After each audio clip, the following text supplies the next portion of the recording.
4절부터 6절까지 출애굽기 20장 4절부터 6절까지 출애굽기 20장 4절부터 6절까지 한 절씩 교독하도록 하겠습니다. 너를 세계 우상을 만들지 말고 또 위로 하늘에 있는 것이나 아래로 땅에 있는 것이나 땅 아래 물속에 있는 것에 어떤 형상도 만들지 말며 그것들을 위해 절하지 말며 그것들을 섬기지 말라. 나 내 하나님 여호와는 질투하는 하나님인즉 나를 미워하는 자의 죄를 갚되 아버지로부터 아들에게로 3, 4대까지 이르게 하거니와 나를 사랑하고 내 계명을 지키는 자에게는 선대까지 은혜를 베푸느니라. 네, 오늘은 하나님의 질투라는 제목으로 말씀 나누고자 합니다. 얼마 전에 이제 그 김창옥 쇼에 출연한 출연자의 한 사연을 보았는데요. 이제 남자친구, 여자친구 30대 커플이었던 것 같은데 여자친구가 이제 그 사연을 신청했는데 남자친구가 질투가 너무 없다 이런 내용이었습니다. 여자친구가 직장에서 이제 모르는 사람이 호감 표시를 받고 식사제를 이제 받은 그런 상황인데 그래서 남자친구한테 얘기했더니 남자친구가 다녀오라 그러는 거예요. 그러니까 이제 여자친구 입장에서 황당한 거죠. 보통 이제 그런 이야기를 할 때면 약간의 그런 원하는 반응들이 있잖아요. 너무 막 화를 내고 회사 쫓아오는 것까지는 그거는 좀 넘어간 것 같고 좀 약간 기분 나빠하면서 그런 인간은 뭐야 무슨 인간인데 뭐 이런 식으로까지 이제 좀 적당히 이제 반응하면 좋겠는데 갔다 오라라는 거죠.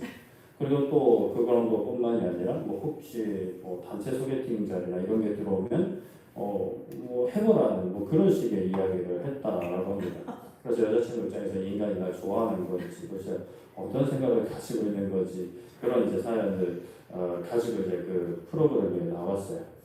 다들 좀 의아하게 생각했죠. 그런데 이제 그 분의 이야기를 들어보니 남자친구분의 이야기를 들어보니 그런 유혹이 들어왔을 때 스스로 절제하지 못하고 커트하지 못하는 사람이랑 어차피 평생 함께할 수 없다. 그런 이제 이야기를 하시는 거예요. 사람이 미래에 일어날 리스크, 어떤 위험 부담을 줄이고자 하는 마음과 생각은 기준은 좀 다를 수 있겠지만 그런 사람들을 가지고 있습니다.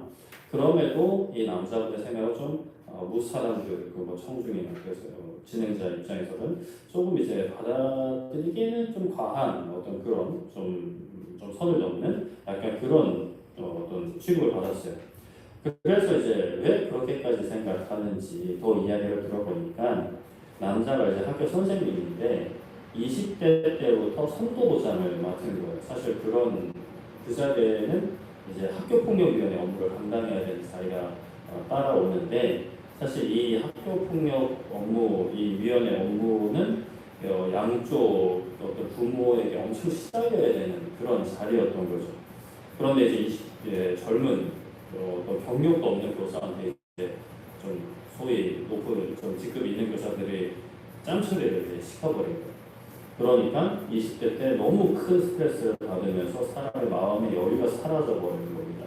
그래서 여자친구를 좋아하긴 하는데 마치 이제 내 사람이 아니면 떠나가라는 식의 수동적이고 방어적인 태도가 이제 형성된 거예요. 더 이상 마음을 깊게 쓰고 싶지도 않고 상처받고 싶지도 않은 그런 이제 상태가 된 겁니다. 더 크게 상처받는 것을 두려워해서 지금 굉장히 자기는 쿨한 것처럼 자신의 여자친구에게 들어온 어떤 다른 남성의 대시나 소개팅들을 다 허락하는 그런 모습들을 이제 보이는 거죠. 남자와 여자가 서로 사랑하고 연인이 되고 부부가 되었는데 아무런 질투가 없다라는 좀 생각을 해봐야 합니다. 나를 정말 너무 신뢰하거나 아니면 나에게 애정이나 미련이 없거나 아니면 이런 경우와 같이 삶의 여유가 전혀 없어서 그런 부분을 신경 쓸 여력이 없거나 이 좀 살펴볼 필요가 있는 거죠. 건강한 사랑의 관계라면 서로 아끼는 만큼 어느 정도의 질투도 동반하는 것이 또 건강한 것 같습니다. 물론 그 질투가 과해서 적정선 이상으로 드러나면서 서로를 파악하는 정도까지 가서는 안 되겠지만 어떤 적절한 질투는 서로의 관계를 확인하기도 하고 서로의 관계를 건강하게 하기도 하고 불필요한 것들을 잘라내기도 하는 서로의 사랑을 확인하는 계기도 되는 것 같습니다.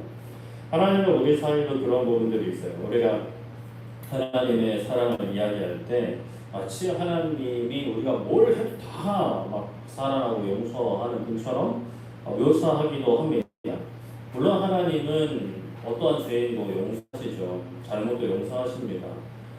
그러나 그 죄와 잘못이 가볍거나 타당해서 용서하시는 것이 아니에요. 은혜의 하나님이라고 해서 막 우리가 계속해서 반복적으로 아무렇게나 살아도 되고 죄 지어도 되는 것을 이야기하는 건 아닙니다. 엄청난 사랑으로 품으시는 것은 맞아요. 동시에 하나님은 엄청난 질투의 마음을 가지고 계시다라는 것을 우리가 기억해야 합니다. 마땅히 사랑받으셔야 하는, 경배를 받으셔야 하는 하나님께서 그것을 받지 못하시니 질투하시는 거예요. 물론 질투는 사람의 그 질투와는 다른 부분들이 있습니다. 오늘 말씀을 통해 이것을 좀 살펴보려고 하는데요.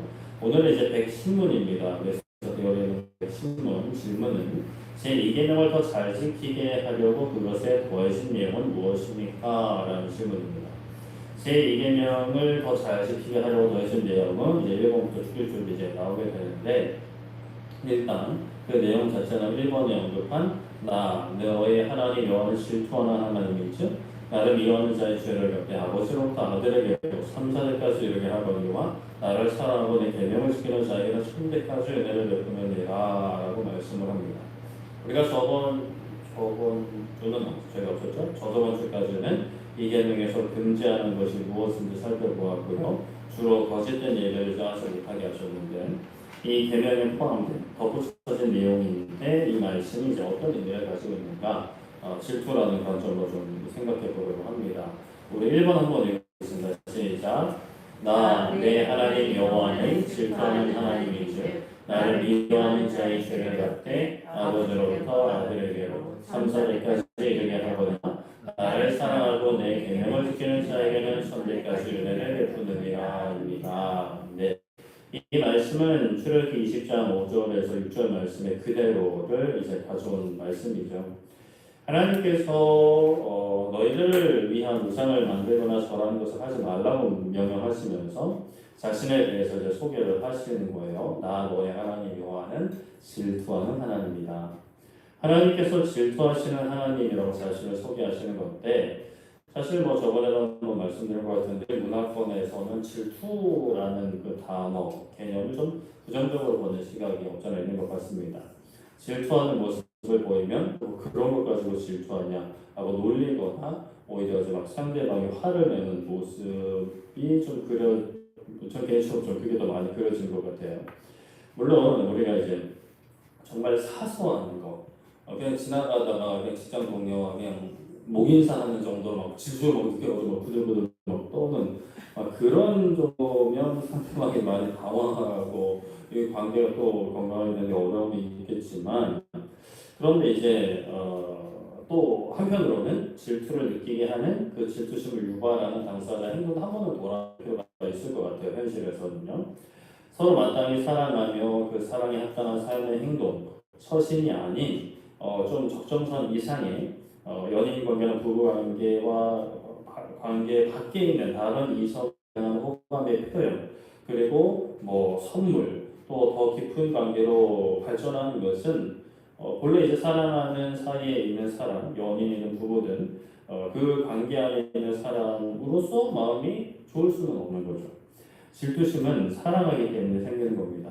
사랑하지 않으면 질투심이 생길 것도 없어요. 그러거나 말거나 뭐 이렇게 이제 돼버리는 거예요. 그런데 하나님은 질투하시는 하나님이라고 합니다. 어떤 질투냐? 나를 마땅히 사랑해야 하는 하나님의 백성들이 하나님을 사랑하지 않고 다른 신을 사랑하는 데 따른 하나님의 반응인 거예요.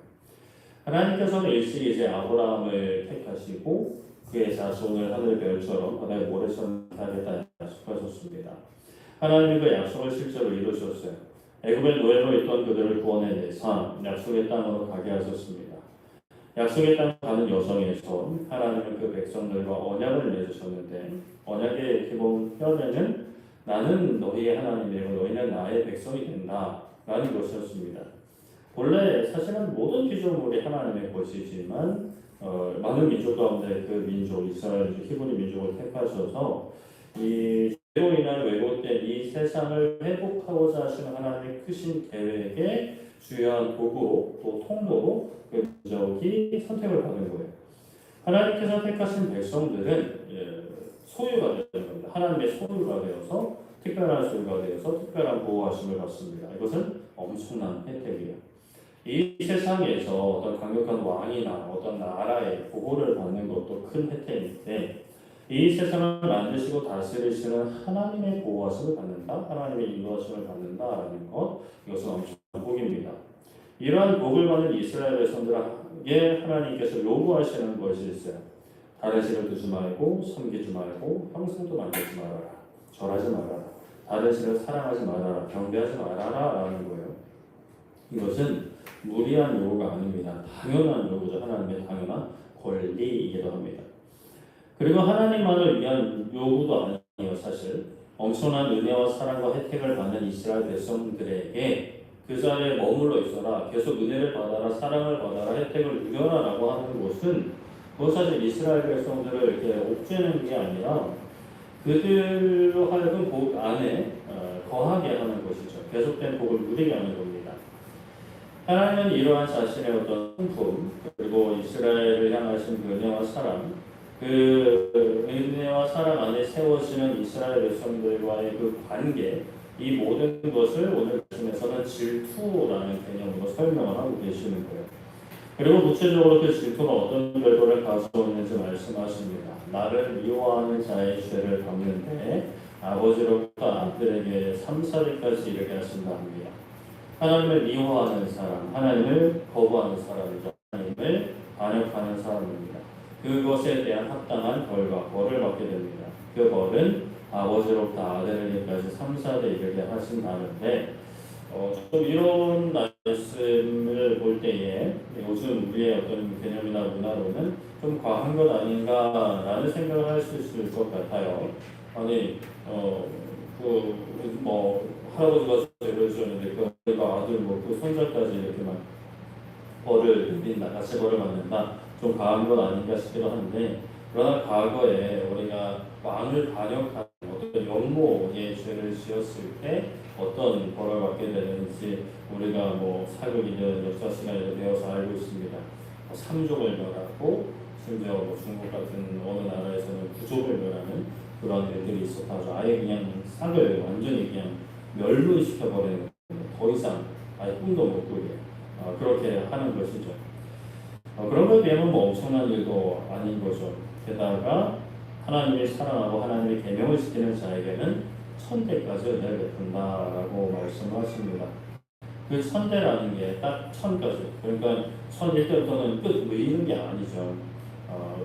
계속해서 그 은혜가 이어지는 겁니다. 1대 때 은혜를 받고 2대 때 받으면 또 2대부터 3대면 또 계속해서 무한대로 늘어나는 거죠. 3~4대 벌을 내주시고 1000대까지 은혜를 베푸시는 것만 이게 숫자는 이래가지고 하나님께서 얼마나 은혜와 사랑을 베푸고자 하시는 분인가를 우리는 알 수가 있는 거예요. 그 질투라는 것이 얼마나 큰 사랑의 작은 면인가를 우리가 살펴볼 수 있는 거죠. 이 말씀이 가지고 있는 또 의미를 다양하게 살펴볼 수 있는데 2번 한번 읽어보겠습니다. 시작. 이 말씀은 우리에 대한 하나님의 주권, 그 주권에 대한 우리의 합당한 태도. 이 말씀이 출애굽기 이 말씀은 우리에 대한 하나님의 주권을 드러냅니다. 하나님께서 죄를 갚으시고 은혜를 베푸신다 하세요. 하나님이 우리에게 어떤 존재이길래 죄를 갚으시고 은혜를 베푸신다 하신 걸까? 우리가 사실 너무나 익숙한 개념이지만 만약에 우리가 상상을 좀 해볼게요. 우리가 우리 집에, 내 집에 들어갔는데 옆집 사람이 갑자기 나타나더니만 당신 집에 들어가게 내가 허락하겠다, 내가 은혜를 베풀겠다 라고 하면 뭐라고 생각할까요? 이 사람이 정신이 나갔구나 라고 생각을 할 겁니다. 왜 미친 사람이 우리 집 옆으로 이사 왔구나 라고 생각을 할 것 같아요. 내가 니네 집에 들어가는 것도 아니고 남의 집에 들어가는 것도 아니고 내 집에 들어가는데 자기가 허락을 하고 은혜를 베풀고 그 말이 안 되는 거예요. 예를 들어서 붙어있는 집에 우리가 내 집에서 새벽에 세탁기를 돌리거나 또 밤에 아이가 쿵쿵 뛰어다녀요. 그러면 이제 옆집에서 이제 만나서 괜찮다, 아기가 있으면 그럴 수 있죠라고 허락해 주는 것은 그거는 이제 은혜를 이제 베푸는 것이다라고 할 수 있을 것 같아요. 왜냐하면 실제적으로 이제 피해를 줄 수 있기 때문이에요. 그런데 그냥 내가 집에 들어가서 뭐 밥을 먹고 누워서 쉬는 등의 다른 붙어있는 집에 피해를 주지 않는 그런 일상을 살아가는 것은 옆집 사람의 허락을 받을 필요가 없습니다.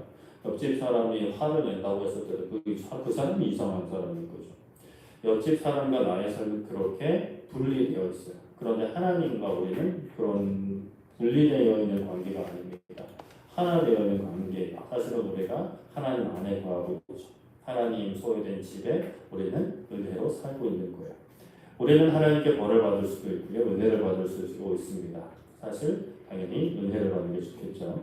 하나님은 우리의 삶의 주인이시기 때문에 그의 통치와 영향력은 우리의 삶을 걷고요. 우리가 하나님의 영향을 떠나서는 존재할 수도 없고 살아갈 수도 없어요. 간혹 그런 분들이 계세요. 뭐 하나님이 이렇게 하시면 나는 하나님을 떠날 거다. 뭐 그 마음은 이해를 하지만 뭐 떠난다고 떠날 것 같으면 떠날 수 있을 것 같으면 많은 사람들이 떠났을 텐데 뭐 떠나려고 해도 떠날 수가 없죠. 시편 45편 11절에 그리하면 왕이 너의 아름다움을 사모하실지라 그는 너의 주인이시니 너는 그를 경배하시오다 말씀합니다. 이 시편 45편 앞서 10절에 보면은 왕에게 나아가는 딸들, 그 여인들을 향해서 너의 백성, 너의 아버지의 집을 잊어버리자라고 말씀을 합니다. 그래서 왕의 여인이 되었으면 왕의 사람이 되었으면 왕에게 집중하자라는 의미를 담고 있어요. 그렇게 왕을 사모함으로 왕에게 집중할 때 그 왕은 너의 아름다움을 사모할 것이고 그 왕은 너의 주이시니 너는 그를 경배해야 한다라는 말씀입니다. 하나님은 우리 왕이세요. 우리의 주인입니다. 우리는 하나님의 사람이 되었어요. 그러면 왕에게 나아갈 때는 다른 왕을 찾아서는 안 되겠죠.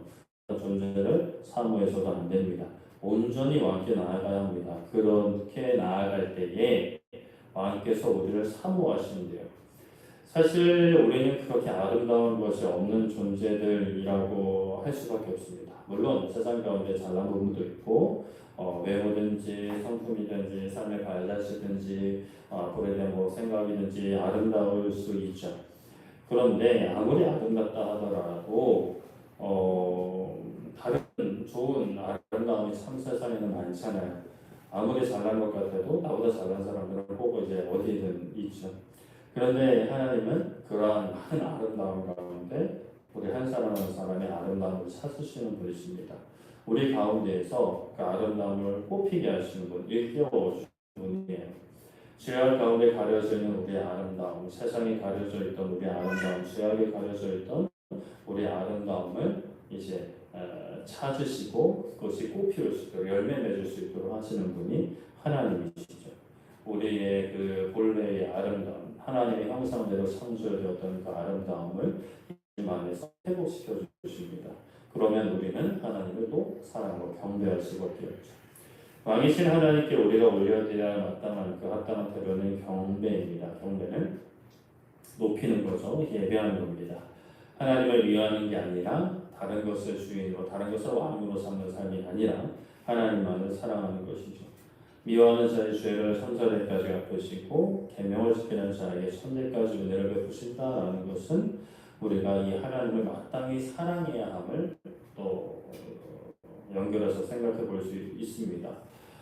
그리고 또 필요한 것이 3번인데요. 3번 한번 읽어보겠습니다. 시작. 하나님께 드려지는 예배에 대한 하나님의 뜨거운 열심. 네, 이것을 이제 포함하고 있다는 거예요. 출애굽기 34장 13절 14절에 보면은 너희는 도리어 그들의 제단들을 헐고 그들의 주상을 깨뜨리고 그들의 아세라상을 씹을지어다. 너는 다른 신에게 절하지 말라. 여호와는 질투라. 이름하는 질투의 하나님이니라 라고 말씀을 합니다. 이 본문은 이제 하나님께서 이스라엘 백성들과 언약을 세우시면서 하나님께서 이제 앞으로 가나안 땅 원주민들을 쫓아내실 건데 이스라엘 백성들은 이 하나님의 역사 그들과 그 가나안 민족들과 언약을 세우지 말고 13절 도리어 그들의 제단을 헐고 주상을 깨뜨리고 아세라상을 찍어버리라 하십니다. 그렇게 아예 다른 신에게 절할 수 있는 모든 상황을 없애버리고 절하지 말라 하시는 거예요. 하나님의 질투의 하나님이신 너희들이 다른 신을 향해 경배하는 것을 용납지 않으신다 라고 말씀을 하십니다. 이것은 하나님만을 예배해야 된다라는 사실을 강조하는 말씀이기도 합니다. 당연히 우리가 하나님만을 예배해야 되죠. 하나님도 참 이런 하나님만을 예배해야 되는 삶을 다양하게 많이 강조를 하시는데 이것을 이제 여기 웨스트민스터에서는 우리가 하나님께 드려야 할 예배에 대한 하나님의 열심이라고 표현을 하는 거예요. 사실은 이제 우리가 열심을 내도 모자랄 판에 하나님께서 열심을 내고 계시는 거예요. 그러니까 어떻게는 막 하나님께서 어떻게 자신의 것을 뭐라도 막 더 챙기시는 게 아니라 사실 우리의 것을 챙기시는 거예요. 물론 우리가 뭐 하나님의 것이기 때문에 하나님께서 자신의 것을 챙기신다는 것도 틀린 표현은 아닌데 그런데 우리가 이 땅에서 이제 내 것만 챙기는 사람, 내 것만 챙긴다라고 할 때는 다른 사람이 어떻게 되든 말든 내 것만 챙기는 것을 의미하잖아요. 그래서 이기적이고 막 그렇게 이제 비판을 하는데 하나님께서 자신의 것, 자신의 예배를 챙기시는 것은 오히려 우리를 살리는 것이기도 합니다. 하나님의 자신이 받으실 예배를 챙기시는데 그것이 우리를 살리게 되는 놀라운 신비죠. 우리에게 영원한 생명을 허락하십니다. 그렇게 우리를 살리고자 하시는 하나님의 살아있는 그 여신이 큰 만큼 그 은혜를 거부하고 배신하는 자들을 또 배신하는 자들의 배신을 향한 분노도 포함한다는 사실을 우리가 분명히 기억해야 되죠. 4번 한번 읽어보겠습니다. 시작. 그리고 영적 간음이 모든 거짓된 예배에 대한 하나님의 복수하시는 분노를 보여줍니다. 라고 이야기합니다. 하나님은 거짓된 예배, 영적인 간음에 대해서 분노하십니다. 예레미야 7장 18절에 자식들은 나무를 줍고 아버지들은 꿀을 키우며 그녀들은 닭을 반죽하여 하늘의 여왕을 위하여 과자를 만든다. 그들이 또 다른 신들에게 전제를 공모로 나의 노를 일으키느니라 말씀합니다.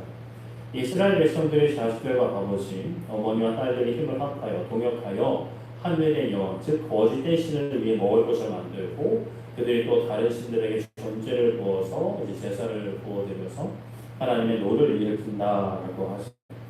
하나님도 누구하시는 하나님이죠. 하나님의 진노는 정의의 진노입니다. 이 땅에서도 정의를 이야기할 때는 마땅히 행해야 하는 바른 것이라고 할 수가 있을 것 같아요. 이 바른 것을 행하기 위해 지키기 위해 때로는 사람들은 굉장히 강한 힘을 동원하기도 합니다. 물론 세상은 죄악이 넘쳐나기 때문에 참 온전한 정의가 지속적으로 이어지는 것은 쉽지가 않습니다. 악하고 더러운 것들이 항상 조금씩 아니 크게 틈타죠. 그러나 하나님은 그렇지 않습니다. 하나님의 정의는 완전합니다. 그 완전한 정의는 거짓된 신을 예배하는 것을 향해서 또 발동이 되는데 그것이 하나님의 분노로 발동이 됩니다. 거짓과 그릇된 어떤 그 더러운 유혹을 벌하시기 위한 진노가 선포되는 거죠. 그 진노가 질투라고 표현이 되는 겁니다. 신명기 32장 16절에 그들이 다른 신으로 그의 질투를 일으키며 가증한 것으로 그의 진노를 격발하였도다 말씀합니다.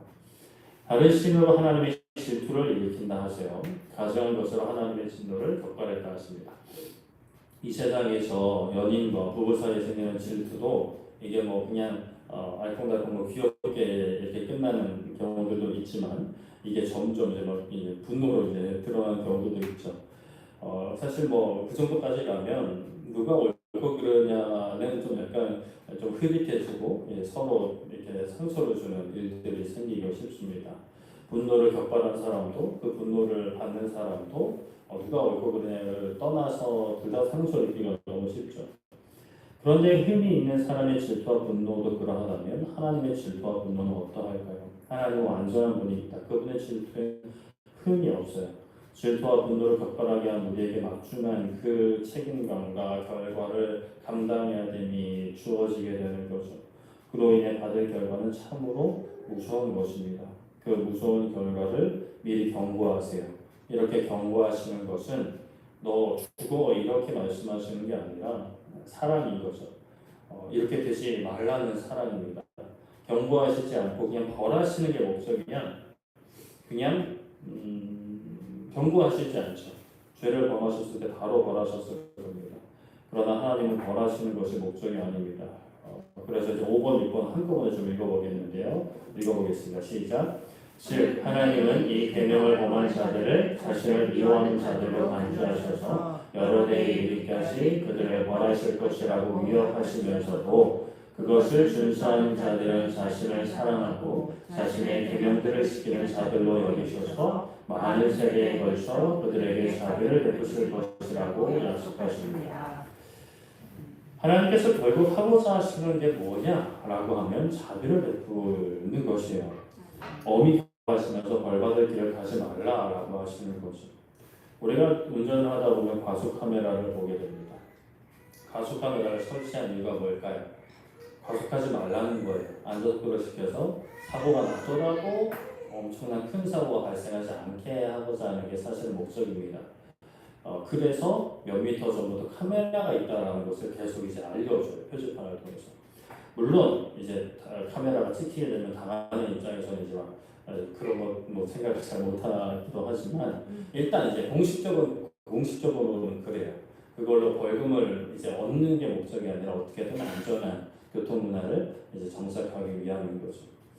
하나님께서도 이렇게 막 3세대까지 내가 벌을 내릴 거야라고 하시는 것도 진짜 벌을 내리는 게 목적이 아닌 거예요. 벌을 받을 수밖에 없으니까 제발 그렇게 하지 말라는 거죠. 내가 원하는 건 자비를 베푸는 거고 너희들이 사는 거야. 내 안에 사는 거야. 나를 사랑하는 게 사는 거니까 생명이니까 생명을 벗어나지 말고 나를 사랑해야 돼. 나만을 섬겨야 돼 라는 거죠. 우리가 이 땅 가운데 여기 있는 부부는 나만 사랑해야 돼 라고 하는 것은 그래서 이게 뭐 건강한 사랑이기도 하지만 때로는 집착이기도 하고 이게 의처증이라고 그러나 이게 과도한 집착으로 막 넘어가기도 하지만 그러나 하나님의 그런 질투 또는 집착과 같은 이러한 모습들은 정말 우리를 살리는 것이죠. 세상에서 어떤 그런 집착은 내가 살고자 상대방의 삶을 배려하지 않는 모습일 때 문제가 생기게 됩니다. 그런데 하나님은 그런 게 아니죠. 진짜 나를 위한 거예요. 그러니까 우리를 위한 거죠. 우리를 살리고자 하는 하나님의 자비하심입니다. 그래서 이렇게 어떤 결과하시는 말씀을 볼 때 하나님 너무 무서워 어떻게 3, 4대까지 그러실 수 있었다 아니라 하나님이 얼마나 자비를 베풀고 싶으시면 이렇게 하실까. 3, 4대까지 이렇게 겁을 주시면서 그 1000대까지 은혜를 베푸신다는 말씀하실까 라는 관점으로 우리가 보아야 하는 것이죠. 우리는 하나님의 은혜와 자비를 누리는 사람들입니다. 그것을 소망하며 살아가는 사람들이죠. 그 은혜와 자비가 정말 우리를 향한 아버지의 그 사랑이, 그 생명이 우리의 삶에 가득해서 우리도 그의 화답해서 기쁨으로 반응하여서 이 땅 살아가는 하나님만을 사랑하고 그 은혜와 자비를 또 모르는 많은 사람들이 있습니다. 오해하는 사람들도 많이 있고요. 그 사람들에게 삶을 통해 우리의 입술을 통해 오해를 풀어주고 이 아름다운 신앙의 길로 초대할 수 있는 우리 모두 되기를 소망하고 축복합니다. 말씀을 정리하겠습니다. 오늘 배울 신문 다 끝냈습니다. 그 신문은 다음에 그 신문은 다 끝나진 않았고요. 제 2계명을 잘 지키게 하려고 그것을 더해준 내용은 무엇입니까? 라는 질문에 더해진 내용은 나 너의 하나님 여호와는 질투하는 하나님인즉 나를 미워하는 자의 죄를 갚되 아버지로부터 아들로 3차례까지 이르게 하거니와 나를 사랑하고 내 계명을 지키는 자에게는 1000대까지 은혜를 베푸느니라 입니다. 이 말씀은 우리에 대한 하나님의 주권, 그 주권에 대한 우리의 합당한 태도, 하나님께 드려지는 예배에 대한 우리의 열심보다도 하나님의 뜨거운 열심, 그리고 영적인 관음인 모든 거짓된 예배에 대한 하나님의 복수하시는 분노를 보여준다라고 했습니다. 즉, 이 말씀은 하나님께서 계명을 범한 자들을 자신을 미워하는 자들로 간주하셔서 여러 대에 이르기까지 벌하실 것이라고 위협하고 겁주시면서도 그것을 준수하는 이 계명을 준수하는 계명 안에 있는 사람들에게는 자신을 사랑하고 자신의 계명을 지키는 자들로 여기셔서 오랜 세대에 걸쳐서 그들에게 자비를 베푸실 것을 약속하는 말씀이다라는 것이죠. 그래서 우리가 항상 잊지 말아야 될 것, 이러한 무서운 말씀 또는 인생에 우리가 겪게 되는 고난과 어려운 상황 가운데 하나님은 나에게 자비를 베푸시는 겁니다. 하나님은 나를 사랑하시는 분이다. 하나님은 나를 선하기로 인도하시는 분이다라는 것을 의심치 말고 그 말씀 안에 거하는 우리 모두에게 소망을 축복합니다.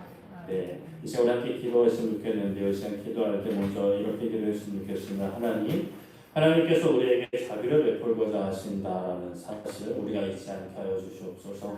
어떠한 상황에서도 우리를 사랑하시고 우리를 살리고자 하시는 하나님을 의심치 않게 하여 주시옵고 그 자비 안에 그래서 은혜와 사랑 안에 거하는 우리가 되게 달라고 함께 기도하도록 하겠습니다. 기도하겠습니다. 살아계신 하나님 아버지, 이 시간 아버지 하나님 우리가 말씀을 붙잡고 기도합니다.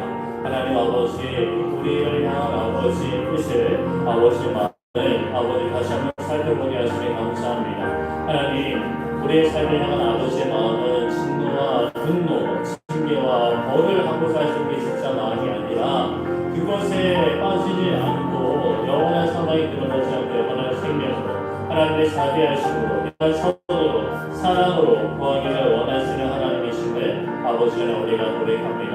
아버지 하나님으로 하나님 영광 받아주시옵고 아버지 하나님 우리가 그 자비하심 안에 구하며 말씀에 순종하며 다른 신을 섬기지 않고 다른 우상을 사랑하지 않고 이 땅 가운데 살아가는 동안 우리의 마음과 믿음을 지켜 하나님만을 섬기고 하나님을 높이는 아버지 하나님 주의 자녀를 되게 하여 주시옵소서. 아버지 영적인 반응을 행하지 않게 하여 주시옵소서. 세상의 유혹의 마음을 뺏기지 않게 하여 주시옵소서. 유혹이 찾아오겠지만 예수님까지 유혹했던 시험했던 마귀가 우리도 그냥 내버려두지 않겠지만 끊임없이 끝나는 대로 모든 찾아와 주님을 집어삼키려 하겠지만 하나님 아버지 예수님 찾아오리고 아버지 말씀으로 주님 나가보며 말씀으로 무장하여서 하나님의 전심에서 무장하여서 아버지 마귀의 유혹과 시험을 이기고 승리하는 복된 하나님의 자녀를 되게 하여 주시옵소서. 하나님 감사합니다. 우리 한 번을 기도할 것은 하나님 이 크신 은혜와 사랑과 자비를 하나님 우리가 바로 이해하고 그것을 세상에 전하기 원합니다. 우리 사랑하는 가족들에게 우리의 삶을 통해 입술을 통해 전하게 하여 주시옵고 우리가 함께 오랜 시간을 보낸 직장 동료든지 이웃이든지 그들에게 아버지 이 자비하신 하나님 사랑과 은혜의 하나님을 전하게 하여 주시옵소서. 가까운 곳에서부터 이 대한민국과 저 북한 땅을 넘어 온 세계 열방을 향해 하나님 이 하나님의 자비하심을 선포하고 드러내는 복된 교회 되게 하여 주시옵소서. 우리 모두에게 해달라고 이 시간 함께 기도하도록 하겠습니다. 살아계신 하나님 아버지 이 시간 하나님 우리가 다시 한번 기도합니다. 아버지 하나님 우리가 허락하신 이 놀라운 은혜와 사랑과 자비의 뜻을 아버지 기쁨으로 우리가 누리며 아버지 삶 가운데도 누리며 드러내게 하여 주시옵소서.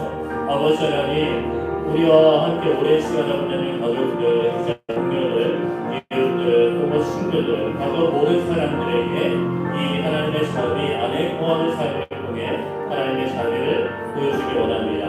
은혜와 사랑을 드러내기 원합니다. 하나님 말로 예수님에 대해서 전하게 하여 주시고 삶으로 증명하게 하여 주시옵소서.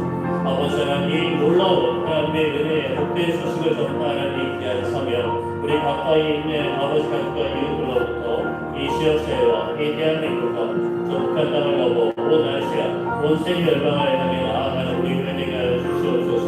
머물러 고여있지 않게 하여 주시고 계속해서 은혜와 사랑을 흘려보내며 하나님 공급해 주시는 그 영원한 생명수 되시는 예수님 우리를 줄이지 않게 하시고 목마르지 않게 하시는 예수님 안에 거하며 영원한 기쁨과 평안을 누리고 감사와 찬양으로 하나님을 경배하는 영광거리는 복된 인생을 되게 하여 주시옵소서. 하나님 감사합니다. 살아계신 하나님 귀한 시간 귀한 자리 수요 저녁 우리가 함께 찬양과 말씀과 기도 하나님 찾게 하시니 감사드립니다. 아멘. 아버지 하나님 우리의 삶을 향한 하나님 아버지의 뜻이 무엇인지 다시 한번 살펴봅니다. 3, 4절까지 벌을 주겠다라고 하시는 그 말씀 가운데 담겨진 하나님의 사랑, 하나님의 은혜와 자비를 우리가 봅니다. 하나님께서 우리에게 베풀고자 하시는 것은 분노와 징계가 아니라 용서와 사랑과 구원이심을 믿음으로 선포합니다.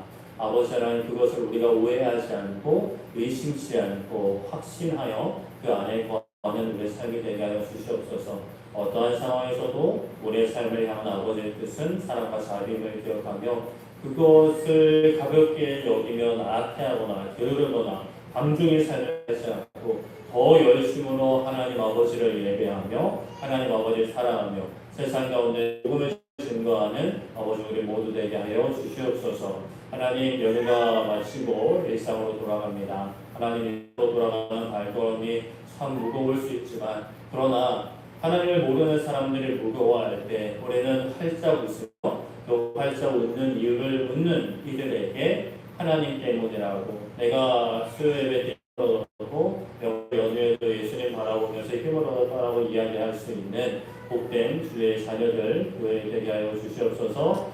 감사드리며 예수님의 이름으로 기도드립니다. 아멘.